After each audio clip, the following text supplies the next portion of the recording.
Welcome to Sizzle Fantasy Sports, the channel with the most sizzling hot fantasy takes and analysis, presented by your host, Gavin. Rodgers clean pocket, throws the middle to Yancey, Devontae, touchdown, and a dagger! How's it going, and welcome back to the SFS channel. My name's Gavin, and today I'm going to be diving back into a realm of fantasy football that I haven't touched on in a few months here on the channel. This, of course, being the trade market. We talked a lot about it during the heart of last fantasy season, but today I think is an appropriate time to start talking about this stuff again and toss out some names in Dynasty that I think are some very valuable and key players that can play major roles in teams looking to make a championship push here this season. So, without further ado, if you haven't already, make sure to click that subscribe button, turn the bell on, and make sure you're never late for an episode here on the channel. Go down in the comment section below as well. Ask me any questions that are on your mind regarding your Dynasty teams, any trades you're looking to make there out on the fantasy market, and I'll get back to you guys as soon as possible. This is just a handful of the names that I thought of here on the first wave of making these videos. There are tons of players that I think can play really great roles on fantasy rosters this year. So if you've got questions about anyone I don't cover in this video, make sure to put that in the comment section down below. But without further ado, I'm not wasting any more time. Let's get started and get into my first trade target for this offseason. All right, the first player I want to talk about in today's video, we're going to start out with the running backs here. I've got every position. I've got some names I'm going to toss at you all. Nick Chubb, the RB10 from 2020 for the Cleveland Browns, is my first name up on the board here to talk about. Nick Chubb, I think, is one of the most underrated and highly valuable running backs in fantasy football. Not only last year, but I'm projecting him to be equally as valuable next season, if not even more. He missed 4 games last season, and that hasn't really been a thing that we've had to worry about too much in his career, even though he has had significant injuries in college. He's been a very consistent player. Nick Chubb is a guy who met his floor 75% of the time according to SFS metrics for consistency ratings, which can be found on sizzlefantasy.com that you see at the bottom of your screen. And then in addition to that 75% floor meet ratio, he was also able to exceed expectations and what I call reach his ceiling, which again is something you can find in the draft guide collections. He was able to do that 41.67% of the time. That's very impressive for a guy who last year I was not so sold on going into draft season because I had concerns about his receiving volume and his overall ability to produce as a high-end RB1 player with a Kareem Hunt sharing the backfield with him. But Nick Chubb has been phenomenal, and this is a player who time and time again, behind that great Cleveland Browns offensive line, has produced week in and week out. If you're looking for a really strong and stable running back, maybe you've got an elite wide receiver core and you're looking to really cap off your roster, make sure you're trying to fill some holes here, Nick Chubb is absolutely a guy to go after. I'd be offering up a first-round pick for this player since this year, considering, is quite a weak running back draft class. Really, the only pure RB1 that we think is going to come in day one and start is Najee Harris because according to all reports, according to Urban Meyer himself, he's talking about Travis Etienne as a wide receiver, like gadget-type player. I think a lot of people right now are kind of drawing comparisons between him and Percy Harvin and what they did at their time together in college. So Nick Chubb, I think, is a super valuable piece to bring into your roster. Only 25 years old. He has that second contract looming above his head. So that obviously is something you would like to see play out if you really need him to be that long-term factor for you. But if you need a one-year plug-and-play running back, I think he'll be valuable beyond just the 2021 season. But even at the bare minimum, this is a player who's going to come in this year, give you a really strong running back one potential. This should be a top 5 or 6 running back off the board in redraft leagues. And I think that a lot of people sleep on Nick Chubb and even put guys like a Jonathan Taylor and they don't even consider even Saquon Barkley's before they just move and push them ahead of a Nick Chubb. So this is a player to keep your eye out on here. I think he's highly underrated. I do think that he does get his fair share of respect from the majority of fantasy content creators and whatnot out there who are pushing Nick Chubb into the conversation as a very dynamic piece in your fantasy lineups. But I'm here to reiterate that Nick Chubb's a guy you want on your team, and I think that he can be an RB1 producer and a high-level one at that in 2021. Then at the next spot here, I've got Cam Akers. A little bit of a different situation from a Nick Chubb. Maybe you have a really safe RB1, a guy who consistently goes out there and gets you their numbers. Maybe this is a Josh Jacobs, and I have my fair share of concerns about Josh Jacobs and even my questions as to whether he is a true RB1 with Kenyon Drake being added into that backfield and the fact that Josh Jacobs doesn't really have explosive plays or receiving volume. But Cam Akers is that guy who comes in and he's the home run hitter now. So I think that maybe you don't go and pursue Cam Akers to be your set in stone RB1 for your football team, but maybe you need a higher upside running back who can come out there and give you that extra edge you need to push you over the top every week. I don't know if Cam Akers is going to be the most consistent guy, and he definitely wasn't that in his rookie year, but the flashes I've seen from him have been fantastic. When I watch him play on the field, he kind of reminds me of a Dalvin Cook, both of those being FSU guys. Cam Akers hits the edge and he's gone. And I think that this offense in Los Angeles is going to see an uptick this year. Matthew Stafford, I think, is going to make a big difference. He's going to extend drives, keep that offense on the field.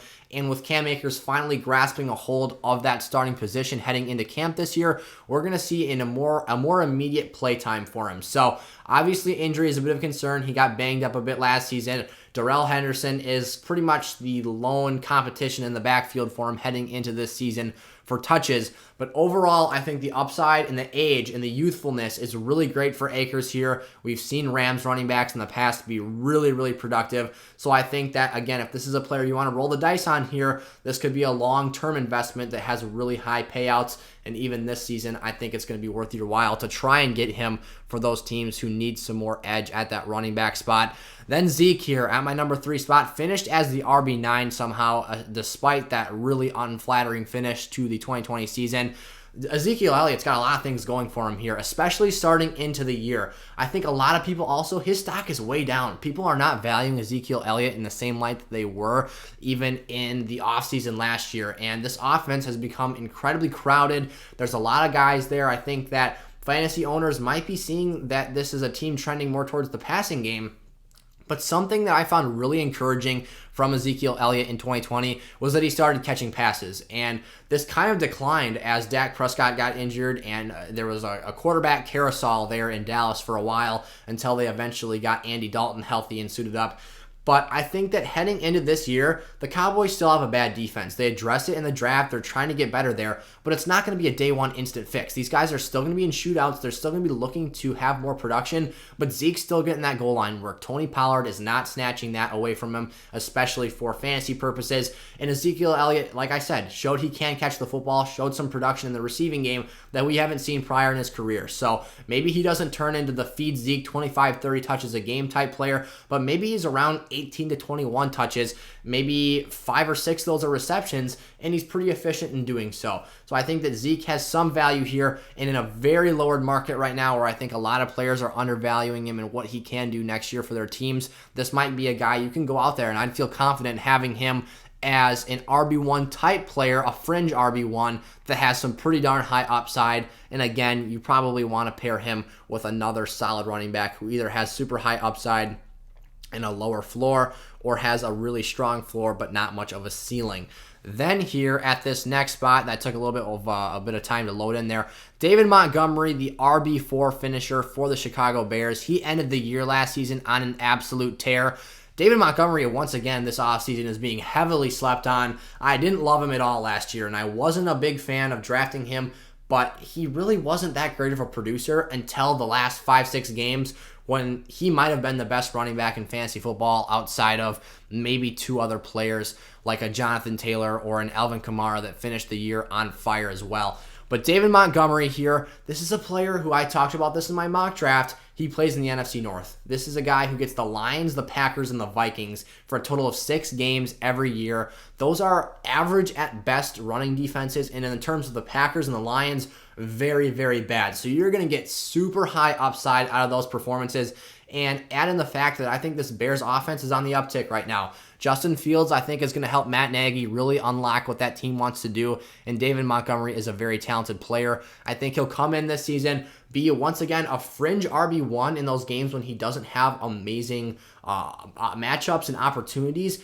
But I think he'll get the job done at the end of the day. Maybe sprinkle in a couple touchdowns here and there, and he should be producing up to par. I don't even know if he's being drafted right now as a running back 1. You're being able to get David Montgomery in the 3rd and 4th rounds of drafts right now based off of how the ADP is following in redraft purposes. So I think that might translate a little over into Dynasty here, entering his 3rd year. I think that he's not necessarily the most highly valued player in the world. So this is a season where, unlike normal, I think rather than trading away veteran running backs and trying to get draft capital to take running backs in the rookie draft class, there's a lot more opportunity to be had to trade away draft picks if you're a contending team to try and acquire some of these backs that can produce these numbers, because the influx of talent and the influx of opportunity that these guys are going to get is not the greatest this year, as we saw it was with a very, very strong class in 2020. 2021 is certainly a different case. Then into some wide receivers here. Keenan Allen is a guy I'm super high on this year once again. Justin Herbert has shown us that he is one of the best young quarterbacks in the National Football League. And him and Joe Burrow, just while we're talking about it, have shown absolutely fantastic things while they've been on the field. But Keenan Allen being tied to this type of a player is very, very encouraging for me. Allen, again, is a guy who's not very big. He's not necessarily the most imposing threat down towards the area of the red zone, but he's a guy that still found the end zone last year. He still found a way to score and put up those bigger fantasy numbers that you really want to see. And when we talk about getting to play the Raiders twice a year, the Broncos even, who have addressed the cornerback position this offseason, but he was still able to thrive against last year, I think there's just going to be a lot of opportunity to be had here. Hunter Henry departed. That's going to open up some more targets in this offense, and Keenan Allen is definitely the first guy in line to get those numbers. And then when I look back and think about how I graded receivers heading into weeks last year, there was a lot of games when Keenan Allen was in my top 5 wide receivers for a given week based off his matchup and his opportunity. And the Chargers were, I believe, at best, a 3rd place finishing team in their division. Maybe they finished 2nd. Nonetheless, their schedule is not going to be crazy hard. This means that Allen's going to have the opportunity to play some more favorable opponents, and he's going to have a lot of targets. So a PPR monster for sure. Keenan Allen, a guy to keep your eye on here, especially towards the back end of his 20s here. You might be able to spin the argument that he is past his youthful time here and is going to be on the decline. So there's a lot of ways you can go about negotiating here in the trade market. Just an option for you to do there. Then Allen Robinson is another guy. Sees a ton of targets in Chicago, just like Keenan Allen or Devontae Adams. These are players that are at the top of the list in the NFL every year in their target share for their teams. So I think Allen Robinson, adding that quarterback value, he's produced with every quarterback he's played with in his NFL career, and they have not been good. Blake Bortles, Nick Foles, Mitchell Trubisky.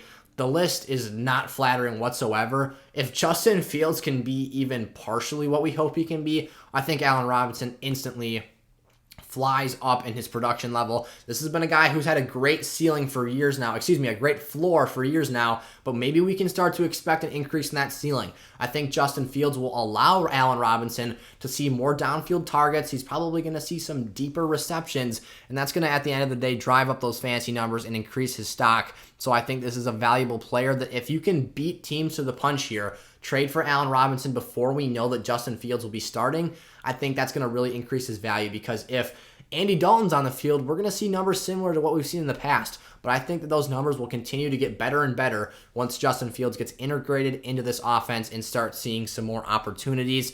Then here, another player who I think is very, very underrated. Brandon Aiyuk for the San Francisco 49ers is a do-it-all guy. He's a very, very good route runner. He is used very, very well in Kyle Shanahan's scheme. And when you look at just what he does with his ability to run the football on these jet sweeps and end arounds, that just adds a whole other dynamic. If you think back to what we wanted Deebo Samuel to be in his sophomore season, obviously he dealt with a lot of injuries and whatnot, so wasn't very readily available for much of the season.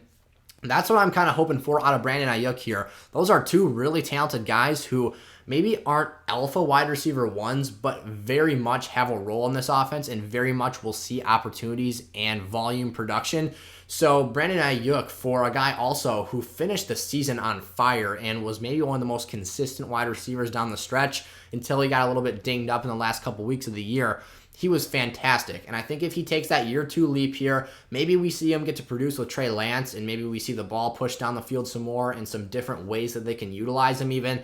Brandon Aiyuk just has a variety of different ways I think that he can exceed his fantasy expectations this year. So again, a second-year player, a little bit of an older second-year player, but nonetheless still a youthful player that I think will give long-term value to teams, and I think doesn't necessarily have a huge mystique around him on the trade market where he's going to command a high price, I think you can go out there and take Aiyuk for a reasonable bargain, which is the case, I think, for a lot of these players, especially a guy like a Julio Jones. Finished as wide receiver 52 last year because of injuries. He wasn't on the field all that often, but when he was, he's still Julio Jones. And there's been a lot of discussion about, is Julio going to be traded this offseason? Is he being shopped in the open market by the Falcons? A lot of people think so. But nonetheless, even if he does get traded, does that really hinder his fantasy value? I mean, right now he's playing with Calvin Ridley, who broke out as a star last year. He's going to command his targets, maybe not more so than Julio Jones, but he is still very much there. You bring in a Kyle Pitts, and you assume they're going to have to find a way to get him involved in that offense. Maybe the amount of opportunity Julio is going to see is just going to decrease by nature of the players around him. And by no means am I saying these guys are overstepping Julio. They're better than Julio Jones right now. The whole point in this is that maybe it's actually better if Julio Jones does go elsewhere. And he is getting banged up just out of nature of his play style. But I think there's maybe only 4 or 5 teams out there that Julio Jones goes to and isn't the best player on that team. I'm thinking Stephon Diggs, Devontae Adams, Tyreek Hill. I mean, we can debate this all you want, but Julio Jones is at the twilight of his prime, and I think that his mortality as an elite football player is kind of coming to an end here. So if you're looking for a 1-year rental, this guy's still a wide receiver 1. Maybe he isn't as attractive as some of these other guys who do have maybe 2 or 3 more youthful years in front of them. Maybe when you look at an Aiyuk, you see 4 or 5. But at the end of the day, this is Julio Jones. He's going to command targets wherever he lands at, whether it's with the Falcons or other places. I think he'll be a very productive wide receiver. And even if you can squeeze 10 games out of him next year, I think the value you can get in those performances will be really, really important to your roster and your starting lineup in particular. And you can even play the matchups game and whatnot and start him when you need him. So he might, especially with his age, this is what I've been talking about with a lot of these guys.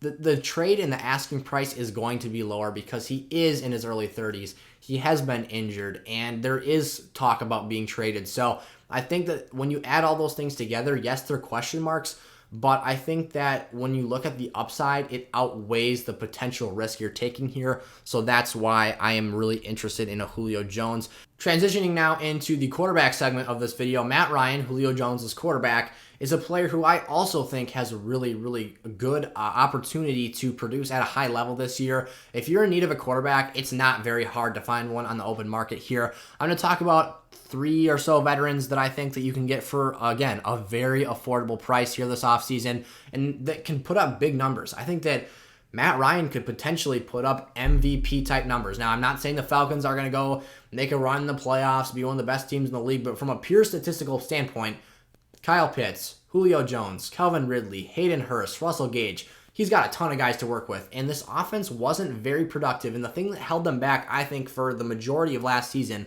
in addition to that bad defense, was the red zone efficiency for the Falcons. They were bad and could not cash in when they got inside 20 yards and were right on the brink of scoring. Adding a guy like a Kyle Pitts, it's going to take attention away from Julio, or maybe if they keep their attention on Julio, it's going to open up opportunities for Kyle Pitts to score those touchdowns through the air. This running game is still not the best that it could be. I think there's a lot of places that they could do or that they could go to improve that rushing attack, and that's something they should definitely focus on this year. But again, when you pivot to an offensive-minded head coach and an Arthur Smith, they're going to do what's best for Matt Ryan. They're going to put the football in his hands with the best position to produce and score points because they're trying to make a quick rebuild here and pivot with Matt Ryan as their quarterback to try and make a last-ditch run with him here, or at least that's what it appears like they're doing here in the present moment. So Matt Ryan, I think the stats will be really, really nice this year. Great head coach coming in that'll at least cater to his needs as an offensive play caller. You've got great weaponry here and a bad defense, and that's going to make them have to pass and try and trail and catch up and play in these games. That's one of the things that made Dak Prescott so intriguing last year was that three-headed monster of receivers he had, and then you looked at that bad defense and you said he's going to be throwing the ball a lot, and until he got hurt, Dak was a phenomenal player. So Matt Ryan, a guy with super high upside in his mid to late 30s, he's going to be a player that doesn't necessarily have a lot of youthfulness ahead of him, so players will be more likely to be willing to depart from him on their fantasy teams if the correct compensation is made available. Same situation here with Tom Brady. Second year in the system with Bruce Arians. He threw the most picks that we've seen in a while from Tom Brady last season in that new system because he's throwing the ball downfield more. He's taking more gambles, more chances, But like we saw with Aaron Rodgers, struggled a bit more in year one. And by all means here, if we're talking about Tom Brady, 40 touchdown passes is not struggling in year one. But if you look at Aaron Rodgers in year one with Matt LaFleur, so Matt LaFleur in year two with Aaron Rodgers, the production skyrocketed, the interceptions went down, the touchdowns went way up. And when we're talking about a historically great quarterback like a Tom Brady, and you look at what he has to work with Chris Godwin, Mike Evans, Gronk, Antonio Brown, we'll see if he can stay out of trouble and hopefully get his name cleared and whatnot. And then the running back core he's got, this is going to be a highly efficient, highly productive offense. And they're not playing that tough of a schedule. They are, a second place team in the South. So they're not even playing a championship division schedule. They're going to have some favorable opponents, some favorable matchups. So I think Tom Brady will put up some really great numbers this season and be a very productive quarterback once again, even though I think he'll outpace himself last year. And last season, he was the quarterback 7. And then maybe the easiest quarterback of the bunch to get here, who was super, super underrated, is Ryan Tannehill. You can risk putting, I don't even want to say risk, because Ryan Tannehill is productive enough where this is a starting level quarterback. You see it right there, QB9. That puts him in the top 12. That means it's a starting level quarterback. Ryan Tannehill's got a bad defense there in Tennessee right now. They are not going to have the luxury that they had in a 2019 season where they are running the clock out with Derrick Henry with the lead and just pummeling over other football teams. Their defense is the one getting pummeled right now. That group has not gotten much better. They tried to address it this offseason, but I don't think, like I said, you can't instantly fix something in the National Football League. It takes time. We saw that super talented Bucs team last year. Look at how many pieces they added. Look how much better they got on paper. They took nearly the entire season and went 10-6 and then win the Super Bowl. I don't think Tennessee's going to win the Super Bowl next year. But the point being, they have very real prominent issues that are going to impact this offense, even if it's not on the offensive side of the ball. So Tannehill's going to have to throw the ball more. He's got some solid weapons. A.J. Brown in particular is the elite weapon of the group. But he's got some things that he's going to need to do to produce here. Ryan Tannehill is also a guy we've seen use his legs in the past. And in a game like against Cleveland last year, they got kind of punched in the mouth early, and Ryan Tannehill had to rally this group back and try and keep them in the game. They didn't end up winning it, but Ryan Tannehill had like 35 fantasy points because he is capable of making those big throws and those big plays. So you look at some pieces that departed, a Corey Davis, a Jonnu Smith. That's going to be important to keep in mind, and maybe you want to play Ryan Tannehill more as not your week in and week out starter, but a guy you can play in good matchups. Nonetheless, though, if you're a quarterback needy team, very, very cheap on the open market. I think Ryan Tannehill, especially a guy who's in his 30s already, is a player that you can go out and acquire. And then another guy I love heading into the tight ends now is his tight end, Anthony Ferguson. No more Jonnu Smith, no more Corey Davis. There is a lot of targets opened up in Tennessee that they have to go out there and fill. This offense can't hand the ball off to Derrick Henry 60 more times in a year as much as they might want to. They've got to stay dynamic. And Anthony Ferguson had a couple of really eye-catching games last season. And he wasn't super consistent because he wasn't the starter on this team, but he had some games where he was getting a lot of looks and he was getting a lot of opportunities. If you give him a whole season with Ryan Tannehill, who likes throwing to the tight end, I think we might see some interesting production here. And this might be a player that in redraft leagues as a sleeper in the 15th round, Anthony Ferguson might come in and be a starting level tight end for fantasy teams this year. So you can see there, finished as tight end 30, so literally a tight end 3 last year. But nonetheless, I think the opportunity is there, and he is currently penciled in as the starter for this team. So I wouldn't be shocked at all to see Anthony Ferguson emerge and kind of be a guy who, if you've got a really glaring need at tight end, this might be the option that you go out and acquire this season. And then finally, here, the last guy I'll talk about today is TJ Hockenson, tight end 4 in 2020. But it doesn't feel like that. I think that the majority of the fantasy population here and the fantasy community heavily sleeps on TJ Hockenson. I feel like just from the general consensus and the vibe I'm getting from fantasy players out there is they've already catapulted Kyle Pitts ahead of him, and Mark Andrews is a shoe-in ahead of TJ Hockenson. And I'm not so sure that's going to be the case. I think Kyle Pitts could have all-time talent and come out there and wow and really be a great player in time. But I don't think tight ends are players we see come in and produce year one. Look at Noah Fant. That guy was looked at as a monster coming out of college. And he's been good in flashes, but he still hasn't necessarily clicked and been a week in and week out dominating player. TJ Hawkinson's a more of a do-it-all player, and in Detroit, they don't have any weapons. They don't have any shoe-in wide receiver ones. They don't have guys that are going to command 100-plus targets a year. And maybe they don't want to throw it that many times because you've got Jared Goff at quarterback, but he has to throw to somebody. And at the end of the day, I think TJ Hockenson is the best overall target he has. Maybe we look at Amon-Ra St. Brown or some of the other younger guys that they've got on that roster at wide receiver, some of their free agent acquisitions, but they have to throw to somebody is the point here. And TJ Hockenson has been pretty good in stretches when he's healthy with Matt Stafford, so I imagine he'll do the same here with Jared Goff in 2021.